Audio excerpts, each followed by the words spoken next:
Good morning, কেমন আছেন সবাই? আশা করি সবাই খুব ভালো আছেন। দেবস কিংডমের আরেকটা নতুন ভিডিওতে আপনাদের সবাইকে স্বাগত জানাই। আজকে আমরা সকালবেলা জাস্ট কফি খেয়ে এখান থেকে বেরিয়ে যাব রোমের উদ্দেশ্যে, কারণ কালকেই আমার দেওরের ফ্লাইট, তো কালকেই ইন্ডিয়া চলে যাবে। সেই জন্য আজকেই যতটুকু ঘোরার আমরা ঘুরে নেব, দিয়ে আজকে রাত্রিটা আমরা রোমে স্টে করব, তারপর কালকে ওকে ফ্লাইটে উঠিয়ে দিয়ে আমরা ওখান থেকে বাড়ি চলে যাব। তো সকালবেলা দেখুন চারিদিকটা ভীষণ সুন্দর রোদ উঠেছে, তো পুকুলাড্ডু বেরিয়ে একটু খেলতে শুরু করেছে। আর আমরা এখন চলে এসেছি ফ্লোরেন্সেরই যে আউটলেট আছে, তো এই আউটলেটটা অনেক বড় আউটলেট। এখান থেকে আমার দেওরের জন্য খালি একটা ওকে জামা কিনে দিলাম, তো কিনে দিয়ে আমরা এখন এখান থেকে এসেছি ফ্লোরেন্সের যে মেন সিটিটা, তো এই মেন সিটিটা দেখার জন্য। যেহেতু আমাদের আজকেই রোমে ফিরে যেতে হবে, তো সেই জন্য মেন সিটির ভেতরে গিয়ে গোটা দিন টাইম ওয়েস্ট করার মতন টাইম নেই। তো এখান থেকে আপনি পুরো সিটির ভিউটা দেখতে পাবেন এখানে যে জায়গাটায় এসেছি। তো সেই জন্য আমরা জাস্ট এখানে এসে কয়েকটা ফটো তুললাম। আর যদি আপনি ফ্লোরেন্স পুরো ঘুরে দেখতে চান, তাহলে ফ্লোরেন্সে দেখার মতন কিন্তু রয়েছে বিভিন্ন রকমের আর্ট মিউজিয়াম, যেগুলো সত্যিই সুন্দর। পিসা ফ্লোরেন্সের আর্ট মিউজিয়ামগুলো, তারপর এখানে স্ট্রিটগুলো, এখানকার শপিং স্ট্রিটগুলো, এখানে বিভিন্ন ধরনের চামড়ার যে ব্যাগগুলো হয়, অথেন্টিক চামড়ার ব্যাগ সব জায়গাতে আপনি পাবেন, কিন্তু এখানে আপনি বেস্ট যেগুলো ওগুলো পাবেন। তো ওখান থেকে বেরিয়ে এখন রাস্তা দিয়ে যেতে যেতে দেখলাম রাস্তার দুধারে প্রচুর এরকম সানফ্লাওয়ার গার্ডেন রয়েছে। যখন আমরা পোল্যান্ড যাচ্ছিলাম ইটালি থেকে, তখনও আমরা দেখেছি। তো তখন হাইওয়ে দিয়ে যাচ্ছিলাম, তো রাস্তা থেকে আমরা নামতে পারিনি, সেই জন্য প্ল্যানিংই ছিল যে যখন ফিরবো সেই সময় নামবো। গরম একটু শুকিয়ে গেছে।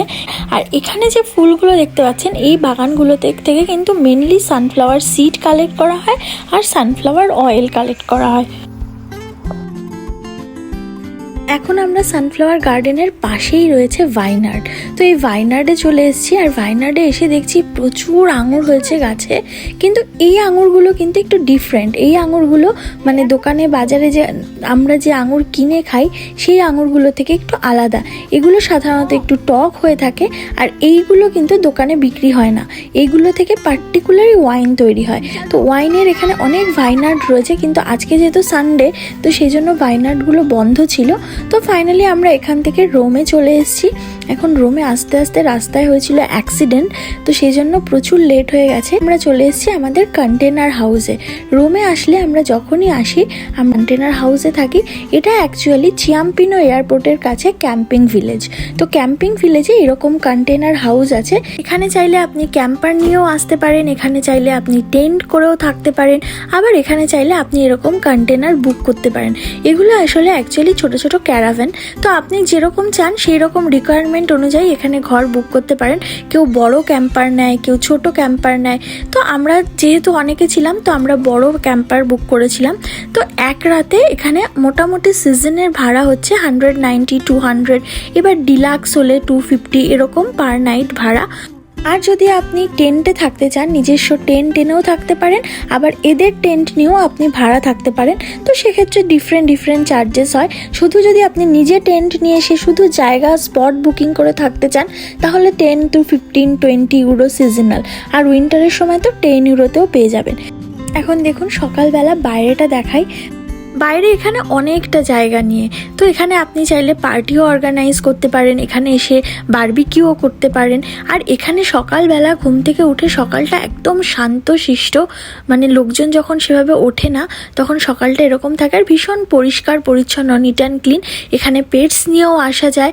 এখানে আপনার গাড়ি করে ভেতরে অনেক দূরের রুম থাকলে ওরা সার্ভিস দিয়ে দেয়। আর যদি আপনি গাড়ি নিয়ে আসেন, তাহলে রাত্রি 12টার পর কিন্তু গাড়ি আপনি ঘরের সামনে রাখতে পারবেন না।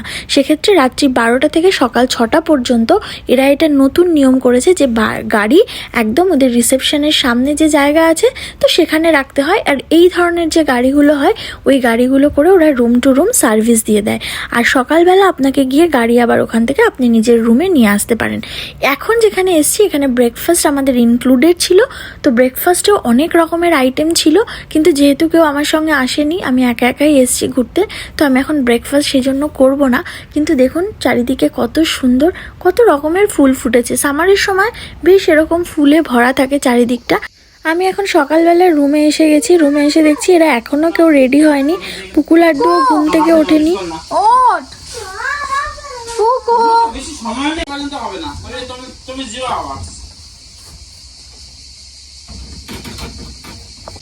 যেহেতু আমরা আজকে এখান থেকে ছেড়ে চলে যাব, তো সেই জন্য আজকে 10টার সময় চেক আউট করতে হয়। তো পুকু লাড্ডু ঘুম থেকে উঠে এখন যাচ্ছি আমরা সুইমিং পুলে। সকাল সকাল হলেই মোটামুটি এখানে সবাই সুইমিং পুলে চলে যায়। তো ওরা বায়না শুরু করেছে যে এক্ষুনি সুইমিং পুলে নিয়ে যেতে হবে। আর চারিদিকে দেখুন কেমন ঝিঝি পোকা ডাকছে। এখানে গাছের উপরে পাখিদের অনেক বাসা আছে, সেই পাখির বাচ্চাগুলোও মনে হয় কিচিরমিচির করে ডাকছে।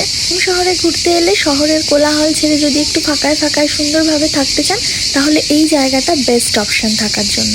তো উইন্টারের সময় এই ক্যাম্পিং ভিলেজটা মোটামুটি ফাঁকাই থাকে, এত বেশি লোক থাকে না, আর ভাড়াও কিন্তু অনেকটা কম থাকে, 100 ইউরো মতন থাকে। কিন্তু সামারের সময় প্রচুর লোক হয়, জায়গা পাওয়া যায় না।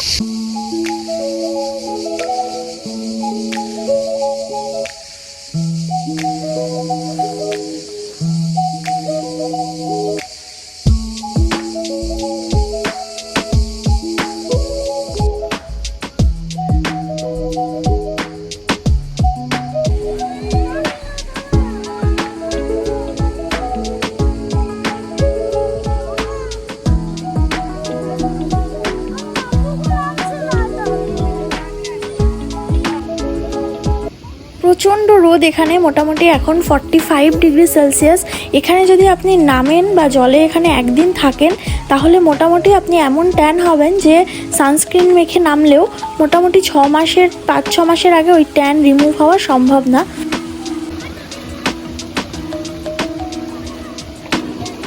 ওখান থেকে বেরিয়ে আমরা দুপুরে বিরিয়ানি লাঞ্চ করে, এখানে মাটন কাচ্চি বিরিয়ানি ভীষণ ভালো তো করে আমরা চলে এসেছি এয়ারপোর্টে এসে আমার দেওরকে সি অফ করে আমরা এখন এখান থেকে যাব।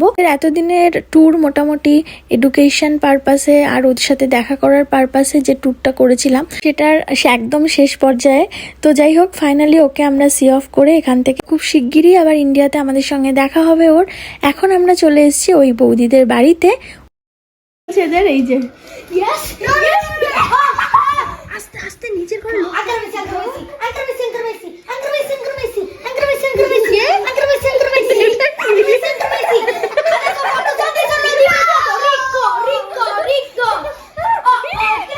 আমরা যখন রোমে আসি, যেহেতু আমরা যেখানে থাকি রোম থেকে একটু দূরে, সেখানে পুকু লাড্ডুদের খেলার মতন খেলার সাথী কেউ নেই।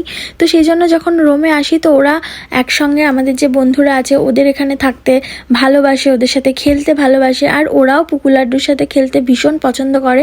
ও ভীষণ ভালো ছেলে, সেই জন্য আমরা এখানে এসে প্রায়ই মাঝে মাঝে থাকি। আর বৌদি কানাইদা এরাও ভীষণ ভালো, আমাদের সব সময় মানে যতদিন ইচ্ছা আমরা এখানে থাকি, খাওয়া দাওয়া করি।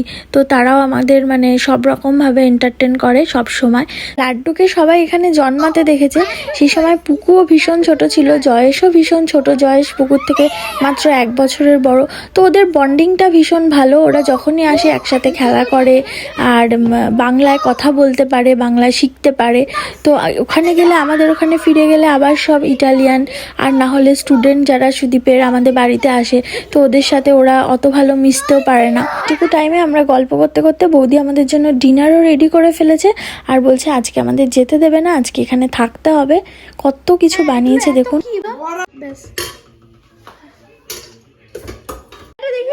এই মাত্র লাড্ডুর দাঁত পড়ে গেছে, দেখি দেখি আর দেখি তলা দিয়ে যেটা বেরিয়েছে দেখি। ও তোর বেরিয়ে গেছে তো দাঁত? হ্যাঁ, দাঁড়া একটা ফটো তুলি, ফটো। ও এত পাকা, ওর দাঁত, এই দেখ ওর দাঁত না পড়ে উঠে গেছে। এখন পরের দিন সকালবেলা আমরা আজকে বাড়ি চলে যাব। বৌদি জোর করে আমাদের বলছে না থাকুন, আর কত কিছু আইটেম বানিয়েছে একবার জাস্ট দেখো। সারা দিন বৌদি রান্না করে, এই বৌদি ফাটাফাটি রান্না করে খাওয়াই।